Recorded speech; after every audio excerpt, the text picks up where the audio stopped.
Sebelumnya kenalin, nama gua Arya Sopan Hidayat. Biasanya dipanggilnya Sopan.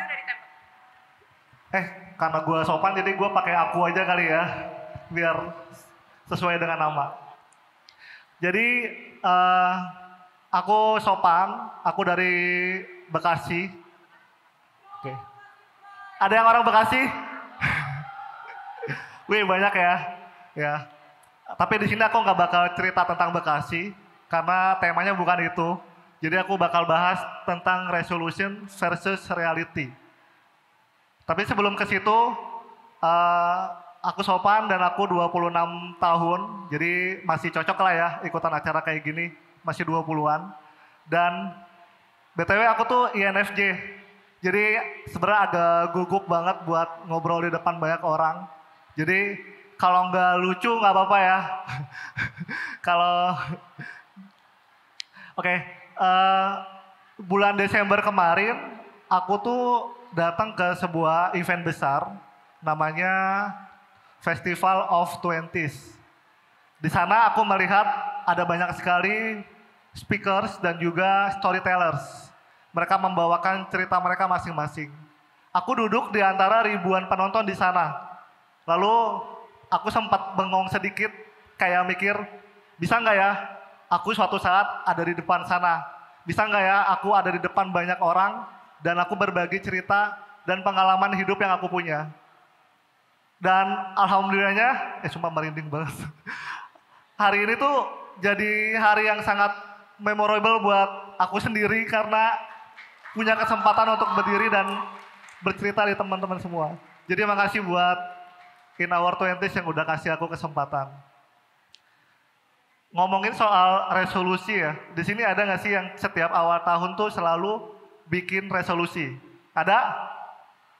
Ada nggak? Ada ya. Tapi kayaknya hampir, nggak tahu juga sih ya. Kayaknya hampir semuanya tuh pasti ada yang gagalnya ya, ada yang nggak tercapainya. Dan aku pun juga sama. Jadi di tahun 2023 aku resign dari kantor karena aku dapat tawaran untuk naik karir dari levelnya finance staff jadi administration dan finance head. Wah senang banget waktu itu dapat tawaran yang lebih tinggi. Aku beranggapan bahwa itu adalah salah satu resolusi besar yang pernah aku buat. Kenapa aku bisa bilang itu adalah resolusi besar yang aku buat? Karena ketika aku menerima tawaran itu, otomatis penghasilanku bertambah saat itu.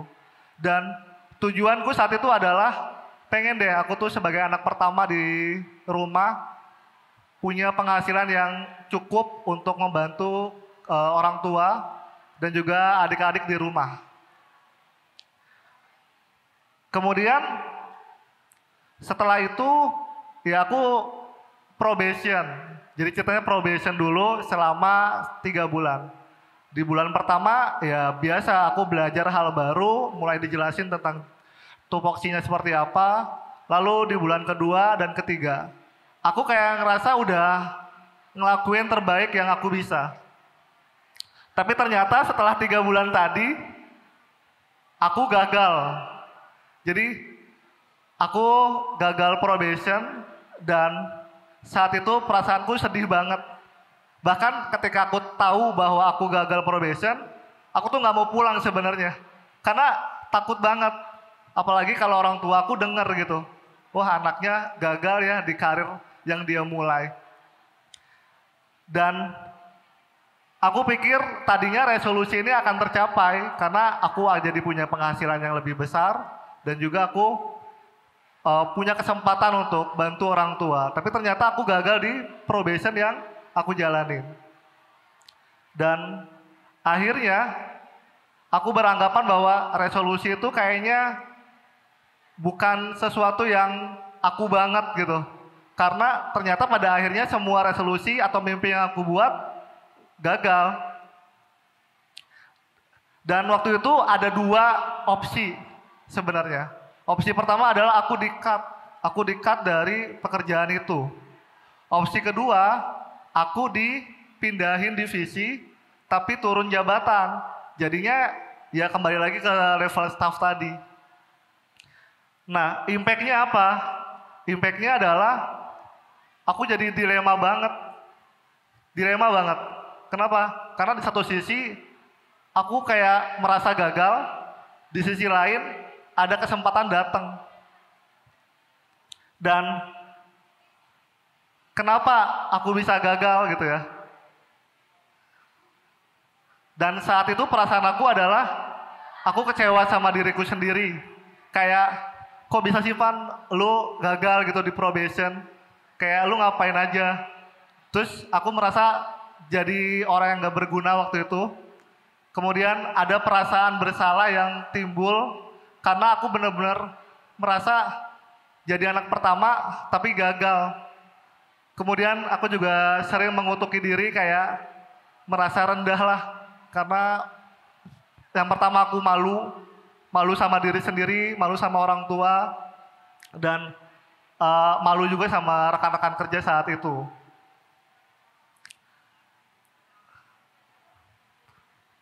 Di saat aku mulai dilema itu, ada satu perasaan yang muncul, yaitu adalah perasaan di mana aku mulai melihat apakah aku punya kesempatan untuk bermimpi di hal lain. Ternyata waktu itu mimpi yang muncul di permukaan adalah mimpi untuk jadi penulis. Jadi aku berpikir ketika aku di cut off dari pekerjaan, apakah ini waktunya aku untuk memulai apa yang memang aku pengen mulai. Jadi sebenarnya dari kecil tuh aku suka banget nulis. Aku suka banget nulis dan pengen banget jadi penulis. Tapi kenyataannya tuh nggak bisa. Kenapa? Karena aku butuh uang. Sementara ketika aku memulai merintis jadi penulis dan mulai menulis, aku nggak tahu nih apakah pekerjaan menulis ini akan ngebantu aku untuk dapetin penghasilan. Aku nggak tahu apakah hidupku akan baik-baik aja ketika aku memilih jalan untuk menggapai mimpiku yang lain. Jadi aku merasa ketika aku menggapai mimpi yang lain, di saat aku baru saja gagal di mimpi yang lain tuh, apakah itu keputusan yang bijak atau enggak? Dan pada akhirnya ya, aku kubur lagi tuh mimpi untuk jadi penulis buku. Kayaknya udah nggak ada harapan lagi sih. Karena ya satu-satunya kenyataan yang harus aku hadapi adalah ya aku harus kerja. Jadi mau nggak mau aku terima tawaran di posisi lain sebagai staff lagi. Dan aku akhirnya kerja lagi. Tapi di tahun 2023 itu aku merasa hidupku tuh jauh berbeda dari sebelumnya. Sebelumnya aku sangat bersemangat, sampai aku dapat tawaran tinggi pun juga aku bersemangat.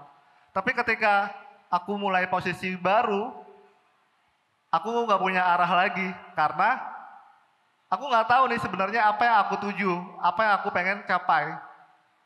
Jadi begitu banyak penyesalan yang aku alami waktu itu, sehingga nggak ada lagi deh kesempatan untuk punya angan-angan besar. Ya udah, aku berangkat dari Bekasi ke kantorku di Jakarta Timur sekitar 1,5 jam naik motor. Setiap hari aku laluin dengan perasaan yang sama, dengan perasaan kayak gue pengen resign deh gitu. Gue pengen keluar dari pekerjaan yang sebenarnya gue nggak pengen-pengen banget ternyata gitu. Sampai pada akhirnya di akhir menjelang akhir tahun 2024 aku mulai merasa aku kayaknya harus balik deh. Aku harus balikin semangatku yang dulu. Aku harus mulai lagi dari awal dan itu nggak apa-apa banget. Jadi turning point-nya di hidupku adalah ketika aku merasa gagal dalam mencapai impianku, aku mulai mencari tahu nih sebenarnya apa sih yang salah dariku. Apakah ketika aku menyusun resolusi itu aku nggak punya pertimbangan lain, dan turning point-nya adalah aku memulai lagi merangkai satu persatu mimpi yang aku punya. Jadi karena aku merasa hidupku stuck di pekerjaan itu, di setiap harinya aku sadar kalau harus ada yang berubah. Harus ada langkah kecil yang aku harus ambil. Jadi di tahun ini aku membuat yang namanya vision board. Di sini ada yang tahu nggak vision board? Ya, jadi kalau vision board itu tuh sebenarnya basicnya adalah kita punya tempelan gambar-gambar, ya, visualisasi dari apa yang kita pengen, apa yang kita impikan. lalu kita tempelkan di media datar, bisa dalam bentuk papan, styrofoam, ataupun lainnya. Nah, kenapa aku mengambil langkah ini? Ketika aku merasa gagal dalam mencapai setiap resolusi yang aku punya, aku mulai lagi dengan membuat vision board. Kenapa sih vision board itu tuh kayak penting buat hidupku gitu? Pertama, dengan vision board, aku merasa aku jadi punya arah dan tujuan yang jelas. Kenapa? Karena setiap mimpi ataupun resolusi yang aku buat tergambarkan dengan jelas. Terus juga aku merangkai lagi satu persatu mimpi yang aku punya dan bahkan mimpi-mimpi yang dulu terpendam dan bahkan banyak orang yang nggak tahu kalau aku tuh ternyata pengen itu. Next. Dan waktu itu aku bikin vision board bareng satu community dan apa sih yang bikin vision board ini berbeda?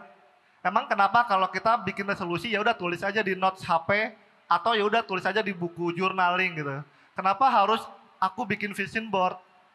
Kenapa? Karena vision board ini itu aku butuh waktu berhari-hari untuk aku mulai mendefinisikan ulang lagi hidupku. Kayak sebenarnya aku tuh di posisi yang mana, aku lagi di titik yang seberapa, dan aku pengen mencapai apa. Terus yang kedua, vision board yang aku buat kemarin, itu tuh adalah visualisasi dari mimpi yang dulu aku sembunyikan, dan bahkan orang-orang terdekatku kayak keluarga, orang tua, nyokap, bokap nggak pernah tahu kalau aku tuh punya mimpi itu. Dan ternyata aku juga mencantumkan satu di antara resolusi yang aku tempelkan di vision board aku, itu salah satunya adalah mimpi kedua orang tuaku. Next. Apa pelajaran penting yang aku dapatkan ketika aku menghadapi kegagalan tadi dan aku mulai lagi merangkai satu persatu mimpi yang aku punya. Pertama, next. Ada hal yang ternyata tuh lebih besar daripada bermimpi hebat. Yaitu adalah takdir dan doa. Aku selalu merasa dan lupa gitu. Aku selalu lupa kalau ternyata apa yang aku capai sekarang, entah itu keberhasilan yang besar ataupun keberhasilan yang kecil, itu tuh kadang-kadang memang sudah jadi takdir. Jadi kegagalan kemarin pun juga sebenarnya ya bagian daripada takdir yang aku terima. Dan juga ada doa. Doa dari orang-orang sekitar seperti keluarga, teman-teman, dan lainnya. Yang kedua, next. Meski seringkali resolusi itu gagal atau nggak sesuai dengan kenyataan, tapi pada akhirnya tuh aku sudah melangkah satu langkah gitu daripada aku berdiam diri. Kalau aku nggak nyoba kemarin untuk ambil kesempatan, aku mungkin nggak bisa belajar dari kegagalan. Dan yang ketiga, pelajaran yang aku dapatkan adalah resolusi itu tuh bukan tentang jadi orang baru di awal tahun. Tapi apa? Tapi perjalanan bertahap untuk menemukan versi terbaik dari diri kita sendiri. Dan dari vision board yang aku buat tadi, ternyata ada satu yang udah terwujud di awal tahun ini. Dan saat itu nyokap dan bokapku juga datang ke kamar dan mereka memberikanku selamat dan pelukan hangat atas keberhasilan yang aku dapatkan. Dan resolusiku yang terwujud itu adalah bagian dari mimpi mereka juga. Sekian dari aku, Sopan. Salam kenal semuanya.